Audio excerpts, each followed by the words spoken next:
Hello, everyone. Welcome back from lunch. Some have been with us since the morning, and some of you may have just joined us, so I want to welcome everybody. If you're wondering what session that you are in or want to make sure you're in the right session you wanted to be in, this is session number 11, and it's supporting students' academic motivation. Feel free in the chat to share with me who is here today.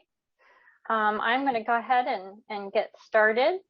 Again, thank you for joining us for the Professional Learning Day that we're here to basically take family, school, community partnership to the next level.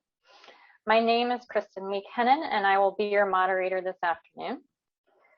If you have any questions or concerns, find my name in the chat, and I have moderator next to it, and just send me a private message, and I will help you when I can. So to ensure that we get the most out of today, we're asking that you all turn off your webcams and microphones so that we're respectful to our speaker today. And if you have questions for the presenter, please use the chat feature and I will pass them along at an appropriate time. And we're also going to have some time at the end of the session to do a question and answer. All right, well, now that I've introduced who I am and we set the ground rules for our time together, let me please introduce to you our speaker for today. His name is Dr. Eric Anderman. He is a professor of educational psychology and of quantitative research, evaluation, and measurement in the College of Education and Human Ecology at The Ohio State University. He received his PhD in educational psychology from the University of Michigan. He also holds a master's degree from Harvard University and a bachelor's of science degree from Tufts University. Before going to graduate school, he worked as a middle school and high school teacher. His research over the past 25 years has focused on academic motivation, including a particular focus on academic cheating, the effects of school transitions on student motivation, and HIV pregnancy prevention in adolescent populations. Dr. Anderman's research has been featured in numerous media outlets, including CBS News, NBC News, CNN, NPR, and the list goes on. Dr. Anderman joined our Ohio Statewide Family Engagement Center in 2018 as a faculty advisor to us and a member of our State Advisory Council. I can personally say that I have heard this presentation you're about to see, and as a parent, I found his research mind-opening, and he has personally given me some practical tools that I can use to support my own children's motivation. So without further ado, please welcome Dr. Anderman. Thank you, Kristen. Good afternoon, everybody. Thank you for taking the time to be here. I'm going to share my screen and hopefully you are seeing that. And okay, and I'm going to get started. So, I come at this topic from the perspective of a researcher. I also come at this topic from the perspective of a former teacher. So I was a teacher. I taught middle school, I taught high school, and I mostly also come at it from the perspective of being a parent. I have two kids. One just graduated college, one is a sophomore in college. So we just got them through K to 12. And so I come at it that way also. The main goal that I have today and that I have really whenever I talk about this research is to help you take something useful away. We have some really, really great knowledge about how to motivate students. There's a lot of false information out there and false beliefs about how to motivate students as well. So what I hope to do is not get very researchy on you, but really present this to you in a way that hopefully is usable for you and helpful. So what I'd like to do is I'm going to give you a top 10 list. It's actually a top 10 quiz, but it's sort of, sometimes I present this as a list, but I'm going to make it like a quiz. So for each of these, I'm going to present this as a question, a true-false question. And in the interest of time, we're not going to do polls or anything, but I'd love you to just think for yourself before I show you the answer. Do you think this is true or this is false? So the first one is, motivation is a characteristic of the student that generally can't be changed. All right, true or false? It is false. So many parents, educators, policymakers, particularly when kids become adolescents, look at them and say, that kid's not motivated, that student's not motivated, and it's a characteristic of the student. And that's actually not totally true. The students, certainly their characteristics and things help determine that, but motivation is much more strongly determined by the context that they're in. And I ask people always, when people are sort of troubled by this and don't believe this, say, think about a student who is maybe very engaged in their social studies class, but not in their math class, or is very motivated in their physical education class, but not in their music class. All right? That's not a characteristic of the student. That's a characteristic of the context, and the student in the context is more or less motivated. So, and I'm going to come back to this after with some suggestions for how to make use of this.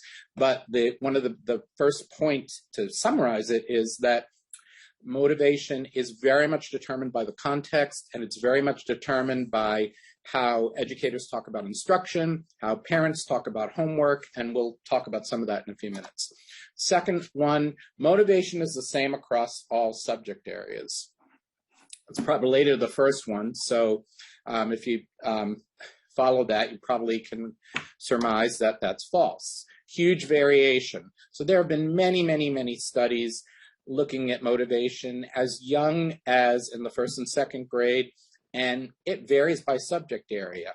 And the reason why this is something I really like to point out is because there are many different ways to think about motivation, but one of them is basically comes down to whether or not a child likes learning about a particular topic.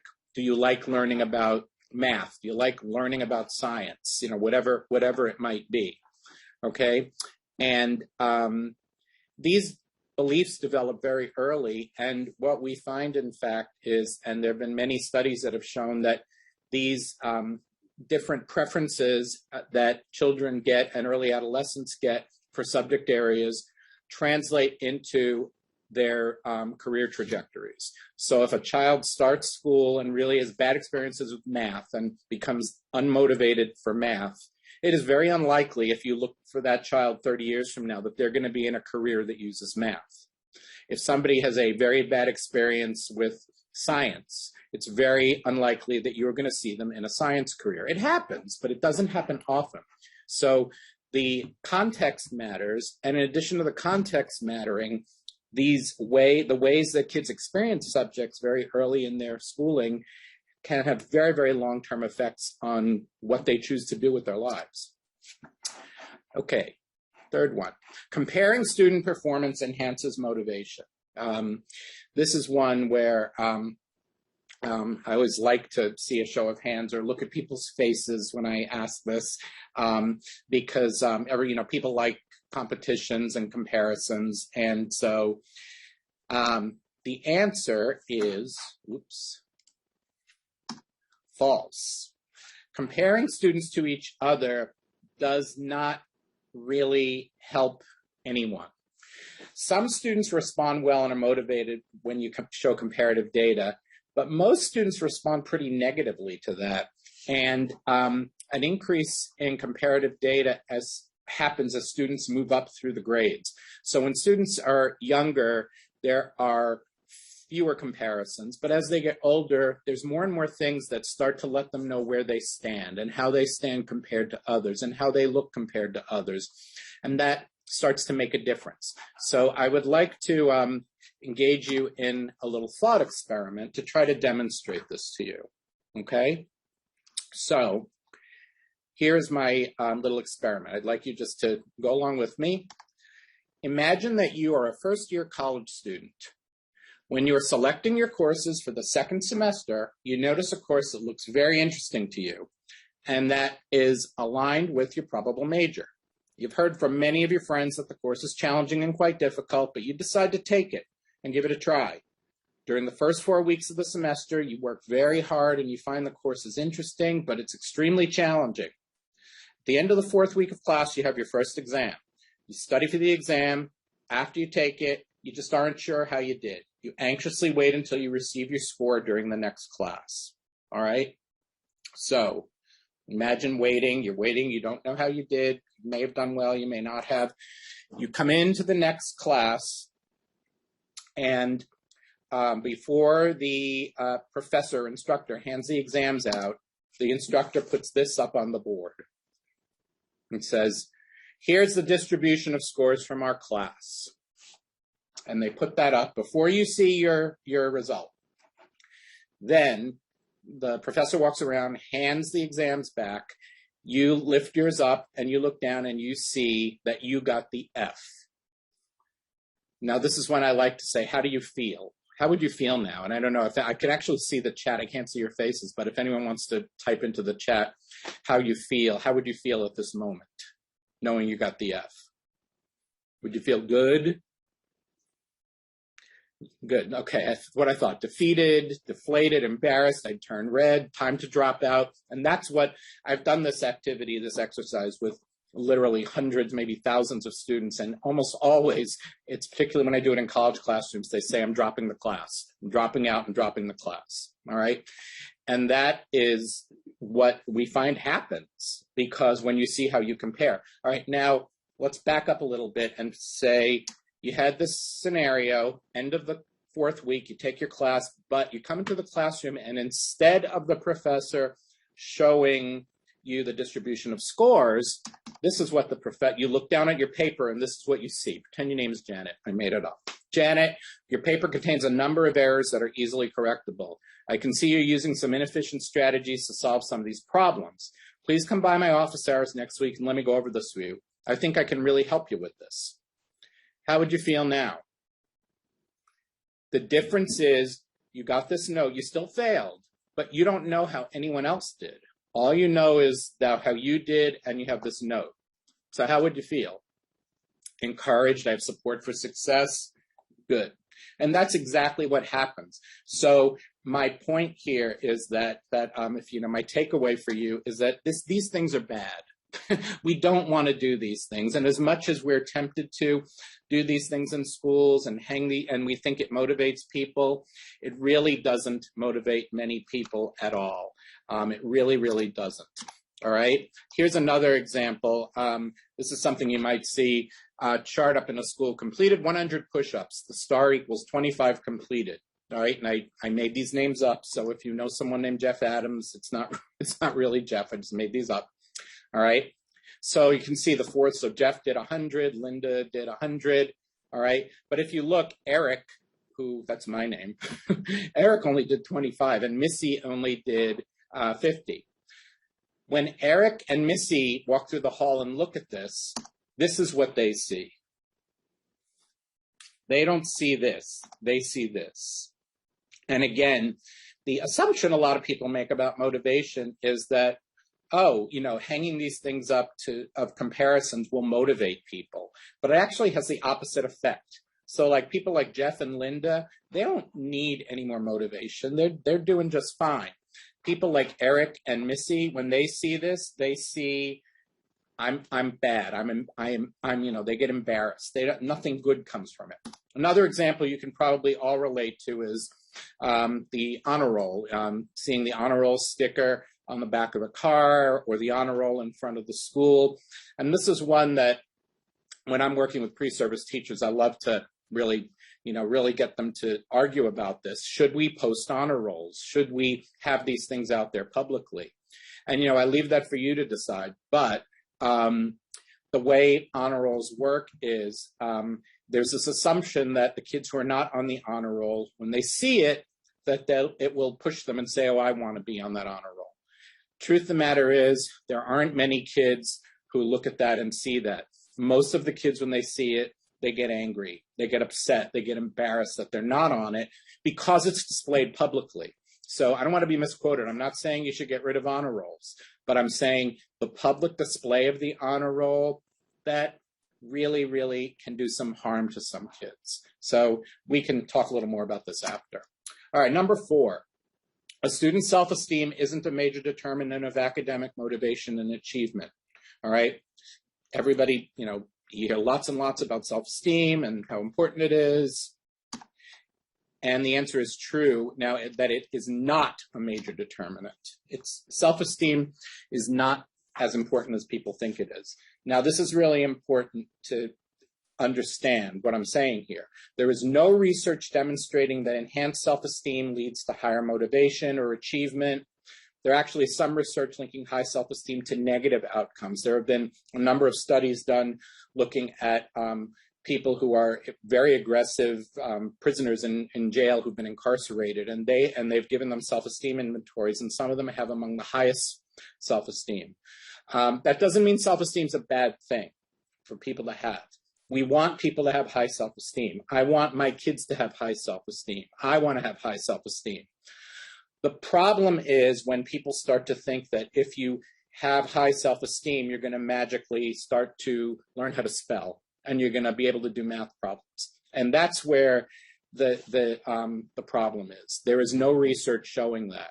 All right. There's this video I show when I teach this in class that has a picture of a child in a self-esteem class, and he shows up a picture and it says, "My goal, G-O-L-E, is to learn how to spell S-P-I-L." And the point being that, self-esteem is great. We want people to feel good, but feeling good is not sufficient. It's something important, but it's not sufficient. Have at the bottom, this is from a few months ago, but I did a Google search for just the term self-esteem. I got 75,600,000 hits. I then looked at the American Psychological Association's Handbook of Educational Psychology in the index, and it's 0 mentions because that's a book that is basically a compendium of research on how people learn. It's not even mentioned in there. So that should show you something. And it's a big business. People sell things. There are people who come to schools and do self-esteem workshops. And, those things are not bad, but don't think that that is going to solve your problems. It is not going to motivate kids in and of itself. So it's a good thing to have. It's a good thing to do. It's a big industry, but it is not going to suddenly make kids achieve better. Number 5, daily feedback and brief interactions with students positively affect learning and motivation. This one, hopefully you think it's true, because it is true. Feedback absolutely matters. Relationships matters. Parents and teachers provide students with constant feedback, and parents and teachers are constantly sending messages to students every day. When we give feedback on assignments, the way we group kids sends messages to them. Comments about their friends or their siblings, like when a child hears, "Oh, your brother did really well when he was in 7th grade algebra. I wonder why you're not doing well." I mean, those things do, they matter. Facial expressions, all these things communicate to kids. And I'm just saying, be aware of these things matter. Little comments matter. Praising students is one of the most important things to do. I'm sure some of you have probably heard of Carol Dweck and her work on mindsets and growth mindset. And basically, if you're going to praise students, we want to praise people. We want to praise people for trying hard, but not for being smart. There's pretty strong research showing that when you praise people for trying hard, they will be more likely to put effort in the future, particularly when they're challenged with something. If you praise people for their ability and just say, "Gee, you're really smart," that's not going to really have the same effect. So we want to praise effort. The one caution I say is that if you see a child who's really struggling and is trying and the effort isn't leading to success, you probably don't want to praise the effort in that case. You probably want to pull them aside and say, "Let me help you figure out how to go about this the right way," because praising effort when the effort isn't, when they're using the wrong strategies, that can be problematic. Number 6, relationships between teachers and students don't really matter. So the previous one was about feedback. This is about relationships. And the answer is absolutely false. The relationship between the teacher and the student is so important. It matters so much. Positive relationships between teachers and students matter. what we know from the research is students need to feel that teachers care about them as learners. So this doesn't mean, of course, teachers want to care about kids in terms of their well-being and their attitudes and how they're doing and if they have any, social problems. But what really, really helps is caring about a student as a learner. So it isn't enough to just be a good teacher of content. Students won't learn or, really work hard for teachers they don't like and who they don't think cares about them. So what does it mean to care about a child as a learner? An example I give is I always think about when I was in the 10th grade, did really well in math, and I took some math tests and I got a B- on it, which was not like me. And I remember my high school was trigonometry, maybe, I don't know. She when she gave me my test back, I remember she bent down and leaned into me and said, "What happened? This isn't like you. Can I, and she acted concerned and she noticed." And I just goofed off. I don't know. I didn't study for it. It was just an anomaly. But I never forgot until this day what it meant. And that's what caring about learning is. When teachers really know about how an individual child learns and are really aware of changes for better or worse. All right. As a parent, there are things we can do to foster positive relationships between students and teachers. And I'm going to come back to that at the end. Number 7, academic cheating is beyond the parents' or the teacher's control. So this is something when long time ago when I taught middle school and high school, I was absolutely amazed at how many kids engaged in cheating. And, I just caught kids left and right. And I, for a while, thought, well, what can I do about this? Well, now that I know the research and actually do some research on this, the answer is false. Cheating is under our control to some extent. First of all, cheating is pretty much unrelated to gender, to achievement, to socioeconomic status, to race, religion. Research shows that kids cheat. Lots of kids cheat. Some studies suggest, and I think this is pretty accurate, that by the time kids graduate from high school, between 80 to 90% have cheated on something. All right? So kids cheat a lot. The one consistent finding somewhat with demographics is that there usually is an effect for males cheating a little more than females, but it's a small effect. And I always say it may be that the females are just better at it than the males and are just hiding it better than the males do. But basically, it cuts across the board. Students cheat when they have a reason to cheat. Stressful classes induce cheating. A focus on testing induces cheating. And cheating is related to an emphasis on tests and grades. So, I sometimes give whole talks just on this. I have a whole presentation I do on how to prevent cheating. But the bottom line is it comes down to the student's motivation. If they are motivated to focus on mastery, so if a teacher teaches something so that a student feels okay making a mistake and feels like if they make a mistake, they can learn from their mistakes, they're going to be less likely to cheat. It's not going to help them with anything. But if the class is very, very focused on tests and grades, and the teacher always talks about grades, and mom and dad are always talking about grades, that is the perfect storm to get students to cheat. Number 8, students are motivated by rewards. This is one that, again, I'd love to engage in conversation with you about this. Because everybody likes to think that rewards motivate people. Well, the answer is it's complicated. It's true and it's false. Rewards can be very motivating. They can be very helpful. They also can be very damaging, depending on how they're used. So, my message to you is when you whether you're teachers, whether you're administrators, parents, when rewards are used or when people you work with are using rewards to motivate kids, they really need to think about what the reward is and why they're giving the reward. And most important is what is that reward for in terms of what is the child seeing that they're being rewarded for. All right.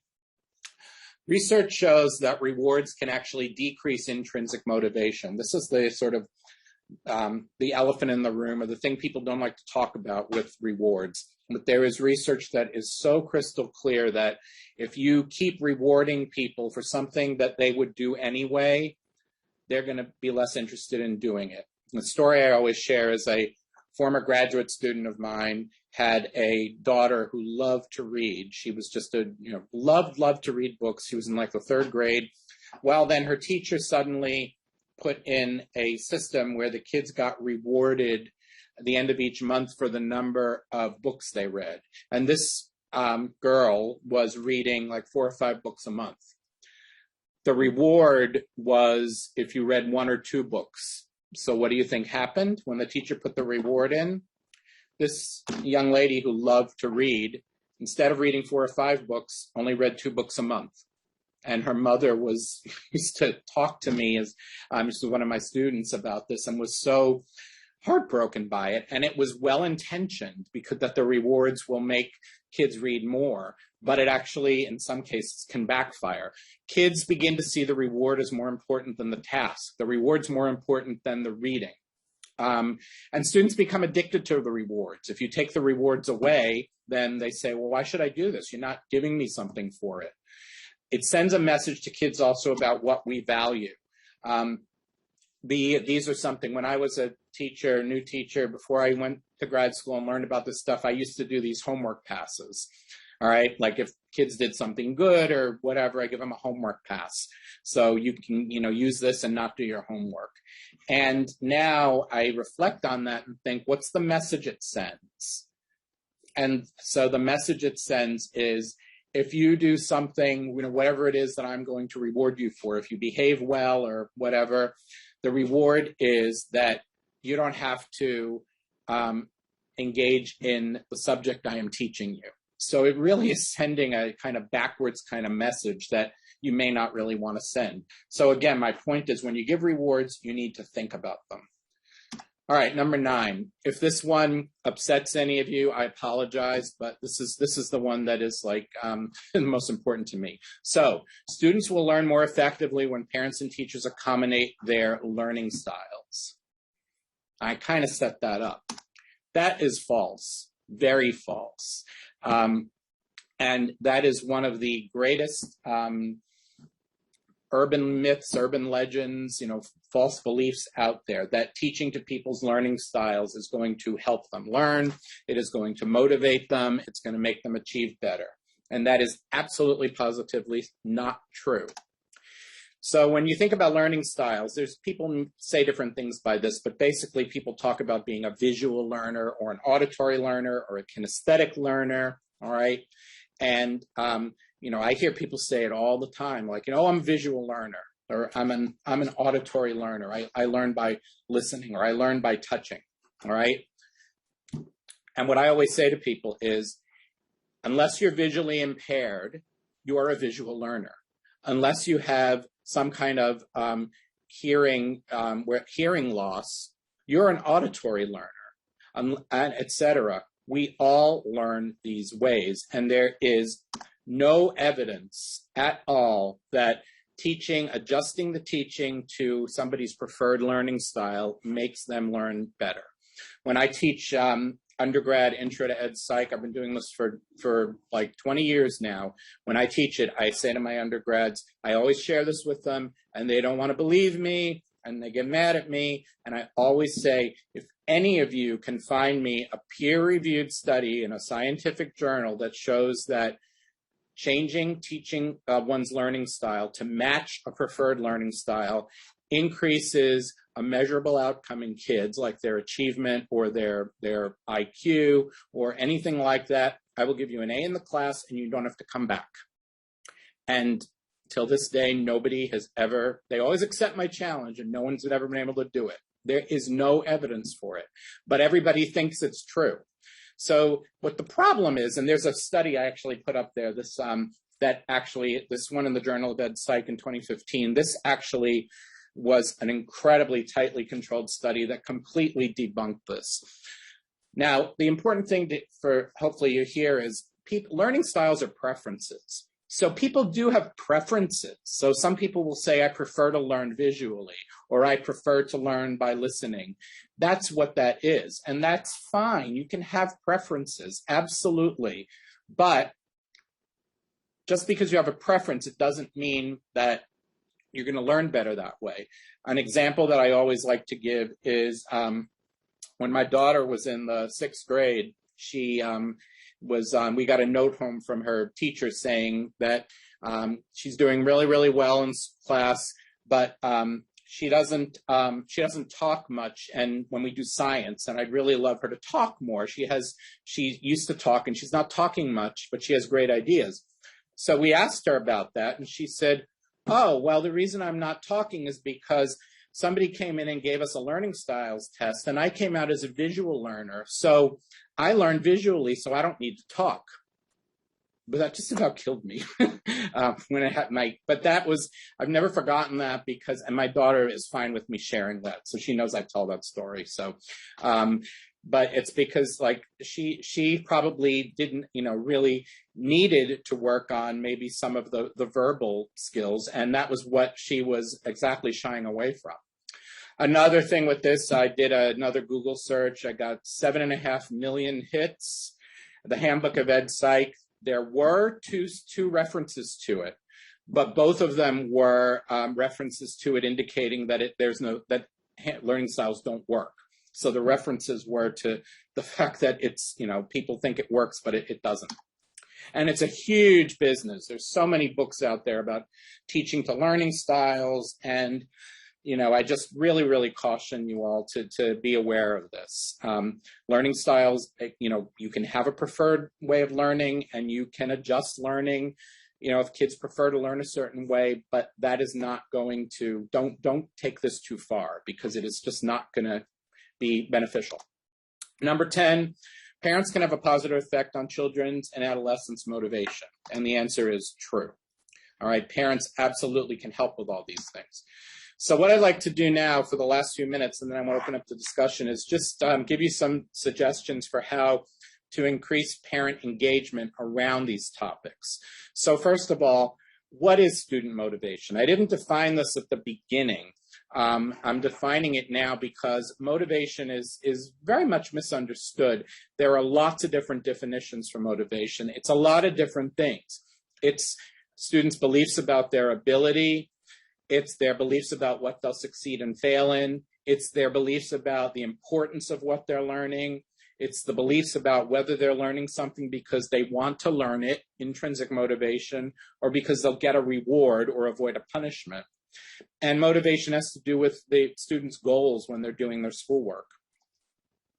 So how can families and parents and families support student motivation? A couple of things. And if you work with families, these are things that you might want to gently convey to families, to parents through newsletters, when you have meetings with parents about some things they can do to support student motivation. First one, if you use rewards, and you might say if parents use rewards, give them when kids have truly accomplished something or learned something, not for just getting an A or for finishing homework. Rewards can be very helpful, but it should not be just for doing something. So don't give a reward for just because you read 4 books. Give the reward if maybe they read the book and they could really tell you something really cool that they learned from the book. All right, that's different. It sends a different message than just you did it. Number 2, praise is important, but don't overuse praise. Praise should be specific, should be meaningful and sincere. And as educators, a lot of time we can really help parents to think about how they give praise. So we want to praise people for trying hard, but not for being smart. So some examples of sort of effective praise, awesome, what a great short story. You really incorporated great new vocabulary words. That's a positive way to give praise that will increase motivation. Great job with that math problem. You really took it step by step and did all the right things to solve and check your work. Some ways you want to not give praise. Wow, great job. You're really good at math. Or awesome, you are so smart. Because again, by this is that whole growth mindset thing, but when you praise people's abilities like this, they rely on that and they're less likely to exert effort when they're having difficulty with something or a challenge. Number 3, this is a really helpful one. Help kids set short-term reachable goals. Kids often don't know how to set goals, and they set goals for themselves that they can't achieve. And when you set a goal you can't achieve, you often become demoralized. So, for example, if students have to learn vocabulary words, as a teacher, as a parent, you could say, well, let's memorize 5 definitions per night. So your homework tonight's to learn these 5 words. Or you could say your homework is to memorize 25 words this week. All right. The end of the week, it's the same thing. But if you do this, if you say, let's memorize 5 per night, that is a manageable task. And if you give that as an assignment as a teacher, and if a parent helps the child each night, by the end of the week, they're going to know 25 words. If you say memorize 25 by the end of the week, well, their goal is going to be at the end of the week. They're not going to start often until Thursday night. They're going to get frustrated and they're going to give up, and they're not going to learn the words. So the same exact task, helping kids to make it a short-term goal, breaking things up, you can do so much to help their learning and their motivation. Number 4, allow kids to make choices, particularly as they get older. There is so much power in autonomy and letting people make choices. So there are so many ways you can do this in school, and parents can do it at home. So examples are choices about how to approach homework, choices about maybe what classes to sign up for, maybe when there's some choice involved, or like for a summer program, choices about how to balance time with friends and studying, rather than the parent always saying how they're going to divide the time. Sometimes allowing the child to help decide that can be very motivational. And choices about family activities, like, we can go to the zoo this weekend, or we can go to the park. What do you want to do?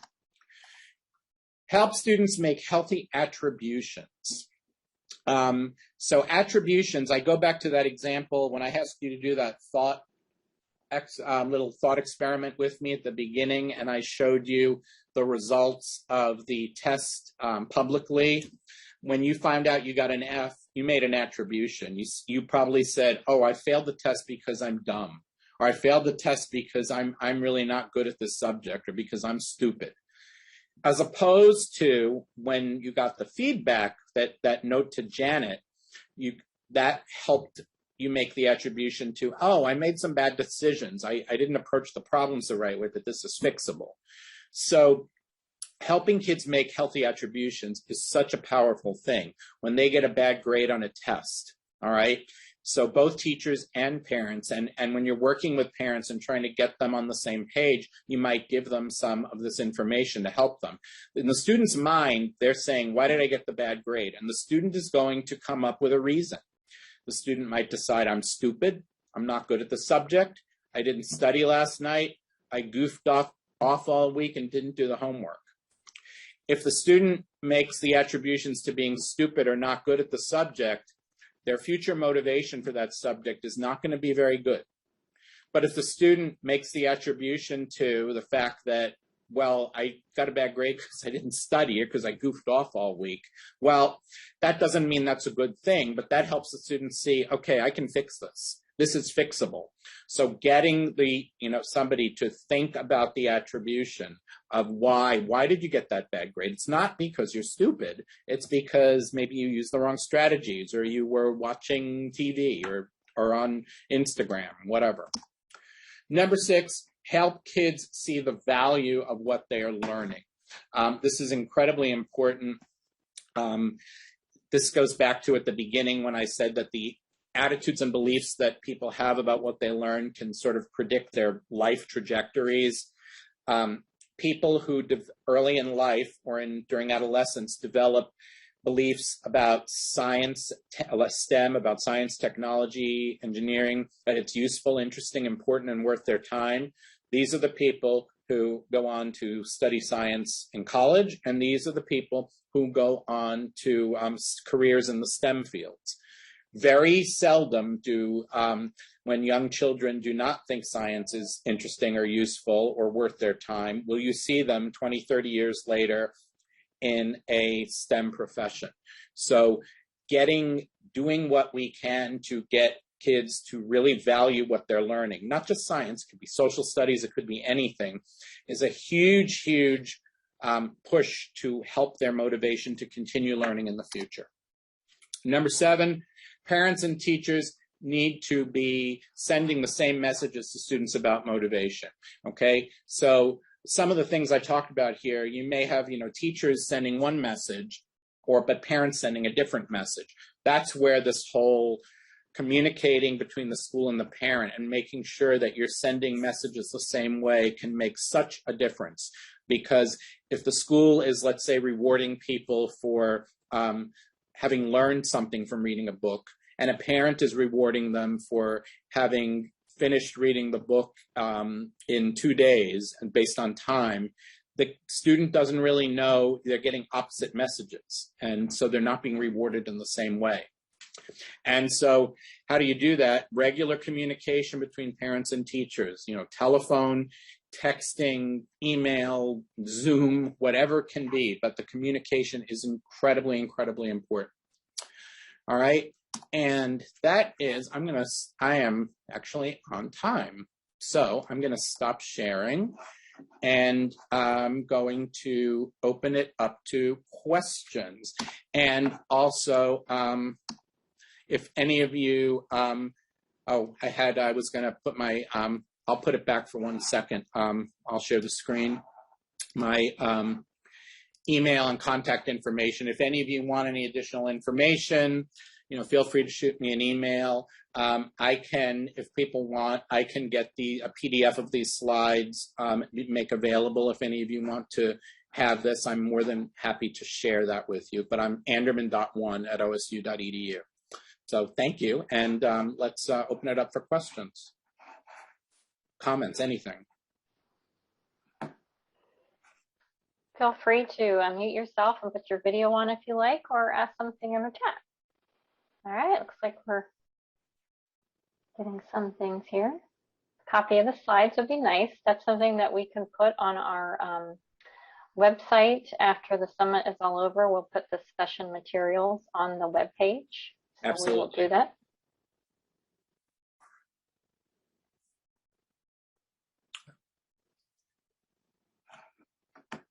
I'm always glad to talk about the learning styles, and I usually I upset somebody, and that's not my goal.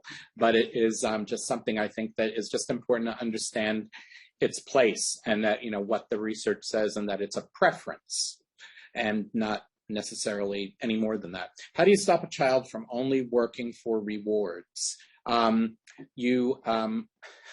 is a great question. What you have to do in that situation is you need to really have a reset. And what I mean by that is if a child has been getting rewards and you suddenly stop giving the rewards, they are going to stop, they're going to sort of rebel. So the way to get past that is, when I say a reset, you need to maybe slowly trickle them off the rewards, or the teacher does, or whoever, and make the change rather slowly. Example I always like to give is when I was teaching high school, I used to play Jeopardy with my students on Friday. And when my first year teaching, I did this, and I gave the winning team, I gave points, and that counted toward their grade. And one of the things that I began to see was that the grades started getting inflated because we did this every week. So I went in the end of the first grading period and said, we're going to keep playing Jeopardy, but we're not going to do it for points. And 5 periods of 9th graders taught the same class. They all were furious at me and yelling at me and saying, I don't want to play your stupid game. We don't want to play your dumb game. And it was because I took the rewards away, and they were used to the rewards. So when I say a reset, next year, I introduced the Jeopardy. I never did rewards ever. I just said, we're going to play Jeopardy for fun. And it was great. So if you have a child who's getting them, you really have to do sort of that reset. But you just have to sort of, wean them off of it. I'm reading another question. One of the problems I have run into is lack of motivation due to parents dismissing the need to continue with education, especially since the parents dropped out and are making it. Any suggestions?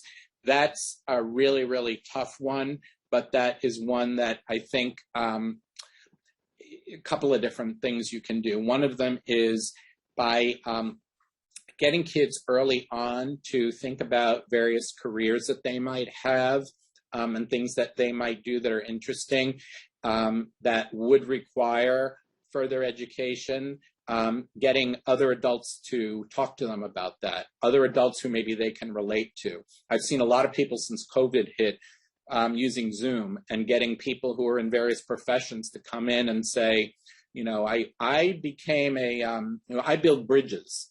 And let me tell you how I learned to build bridges. And obviously that's engineering and there's a lot of math involved, but by exposing them to other people and letting them see that to do certain things, they may be able to succeed if they do what their parents did, but they may not want to do that. They may want to do something different than that.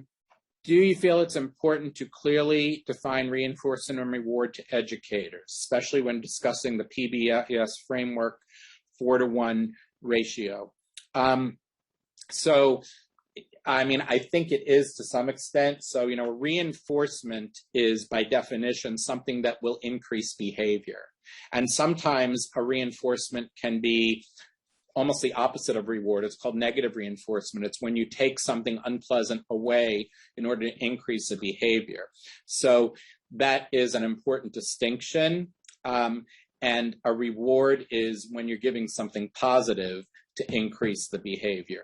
That being said, what I often find is that people get very hung up in the words, and students I often find and teachers sometimes get very confused with this reinforcement and reward and negative reinforcement and positive reinforcement.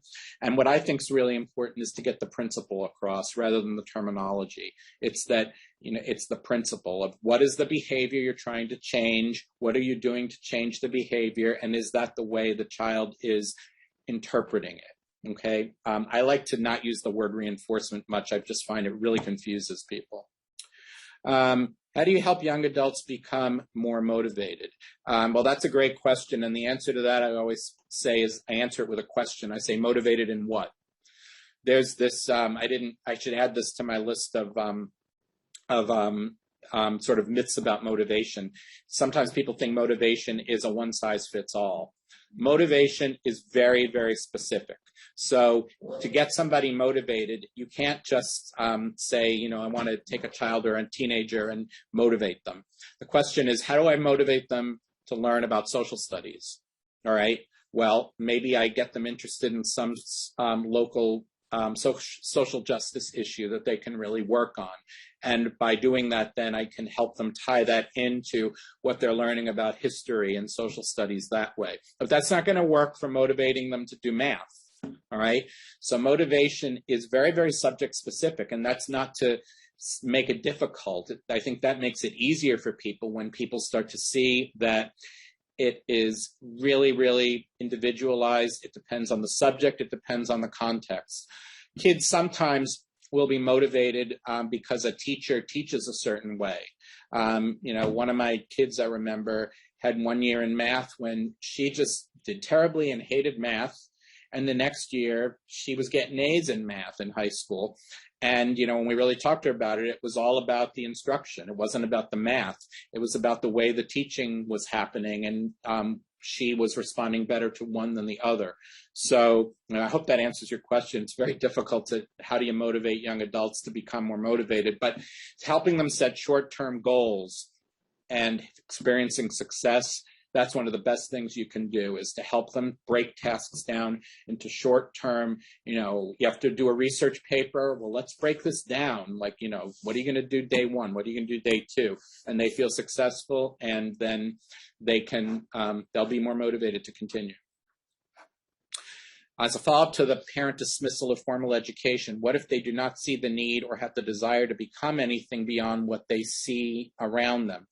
Making it is okay. Well, there's only so much you can do as a teacher. I think you need to open up possibilities for them. A lot of the time, what I have found in the research over and over again, and in just knowing people as a parent, knowing other people's kids, is kids often, children and young adults and adolescents will often see what's around them and be satisfied because they don't know what else is out there. And I go back to, I see some people are commenting about the occupational mentors and introducing people to things, and they don't know what they don't know. All right. So remember when my son started college, they had an orientation for the parents, and they said, we have over 200 majors here. He went to Indiana, Bloomington, and the parents, we were blown away by, I didn't know what half those things even meant, and I work in a college. And so but the point they were trying to make was that when kids get to college, they should explore a little bit and say, they may not know that you can be, you can do like computerized music or something like that. So I think, to get back to your question, just exposing them to other things and letting them see other possibilities of things, of possible careers, possible things they might do, can make a big difference. Even just, short exposure, reading, seeing a video, use YouTube, lots of things.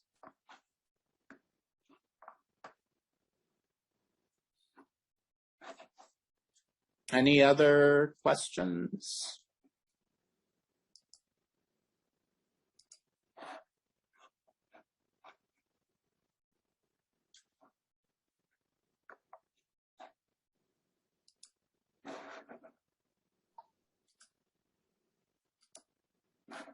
Anyone disagree with anything I said or want to argue?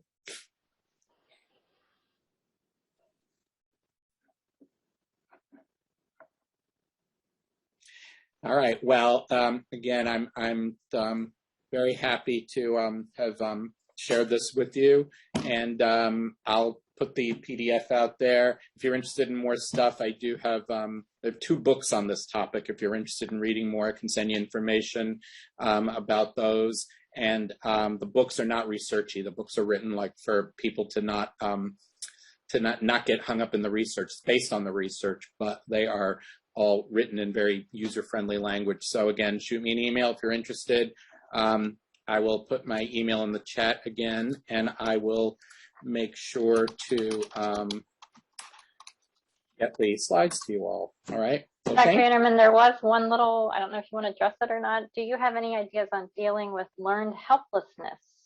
Oh, yes, absolutely.